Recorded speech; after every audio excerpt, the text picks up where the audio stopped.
Welcome back to the Coordinator's Corner, our first show of the season ahead of BYU's season opener, BYU and SIU. On our season debut, we chat with all three coordinating coaches. We've had Kelly Papinga and Jay Hill. We welcome in BYU offensive coordinator and QB coach Aaron Roderick now. Coach A-Rod, good to see you once again. Good to see you. Well, not every training camp opens with a competition for the starting quarterback job. This year it did. What goes into your decision to hold off to this point on the announcement of a starter between Jake Retzloff and Gary Bohannon? Well, the main thing is we want to make our opponent have to prepare for both guys. So they're a very good defense.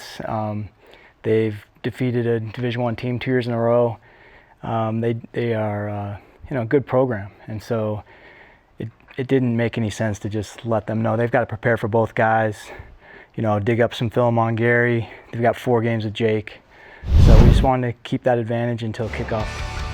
Odds are you're going to need more than one quarterback to get through a season these days. The days of one guy going 12 or 13 games, they're very much the exception over the rule. How confident are you, though, that you essentially now have 2 number ones you can use this year?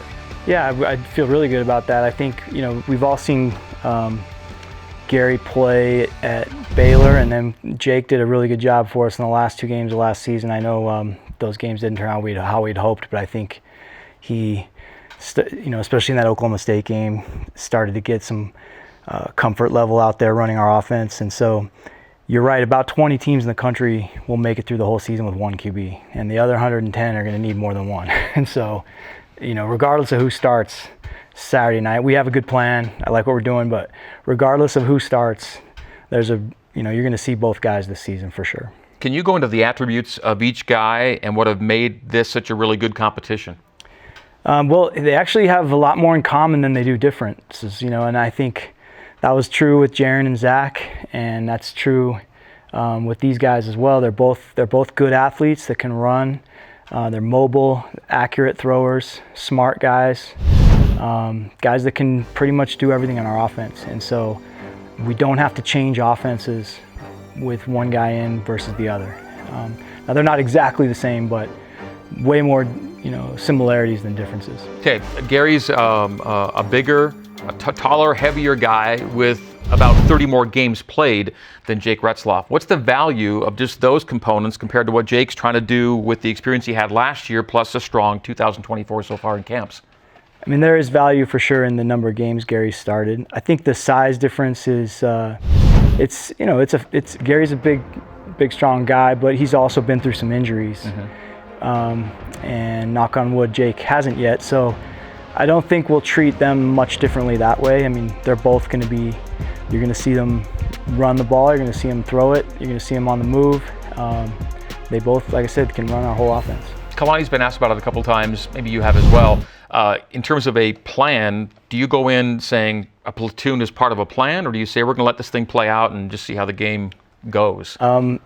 We have a good plan, but I'd prefer not to talk about it right now because, again, I want to make Southern Illinois not know what's coming. So, I think we'll just be in for a fun surprise Saturday night. Well, whoever the starting quarterback was going to be or is going to be, he was going to have a lot of experience around him, right? A wide receiver, tight end, running back spots. And then 4 of your 5 projected offensive linemen all recorded starts last year. And you said it's all just talk until you play, but I know you feel that this O-line can be better than it was last year. Yeah, and that's the biggest difference for the quarterbacks is, the execution of the other 10 guys around them. If that's happening at a high level, then the quarterback has a lot better chance for success. And again, we have to go prove it in the game Saturday night, but we have a returning cast of players who played in a lot of games last year. O-line, receiver, running back, tight ends, a lot of guys that have played now, know our offense better, know the conference better, and so that's the goal, is to just execute better around the quarterback. We threw some names up there. Austin Liuso would also be in that mix at right guard for sure. Yeah. Last season at this time, I know you felt you had a lot of good offensive pieces, but so many of them were new to you or new to BYU or new to each other. Fair to say it just maybe took too long for it all to come together the way you wanted. Yeah, I've said this before, and I'll say it again. I underestimated last year how long it would take us to execute as a unit with so many new players. Our talent level I thought was good, but continuity is a huge thing. And, you've seen that scoring has gone down 3 years in a row in college football. And in my opinion, the biggest reason is the transfer portal, because everybody has a whole new team every year.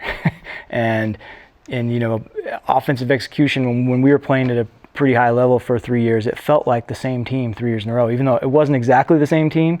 The core. But the core of it was the same, and we'd have a guy here, a guy there, graduate or move on. But and then last year, it felt like a lot of new guys, a lot of new faces. Well, now those new faces are back. They were new faces last year. Now they're all back, and they've played a lot of football, and so we should execute better. Okay, 30 seconds on Southern Illinois, real quick. Top 10 defensive unit last year. You already mentioned they beat FBS programs. What kind of opponent are you prepping for Saturday night, quickly? They're very well coached. They play really hard. They're very disciplined, good at what they do, excellent tacklers. They're a good defense. This is a big challenge. Great insight from you, Coach. We look forward to more of it throughout the year. Good to be back with you again. Great to be here. All right, that is Coach Aaron Roderick. That is going to do it for week 1 of the Coordinator's Corner. For our coaches, Papinga, Hill, Roderick, and our entire crew, my name is Greg Wrubell. We'll see you next week at this same time. Go Cougs!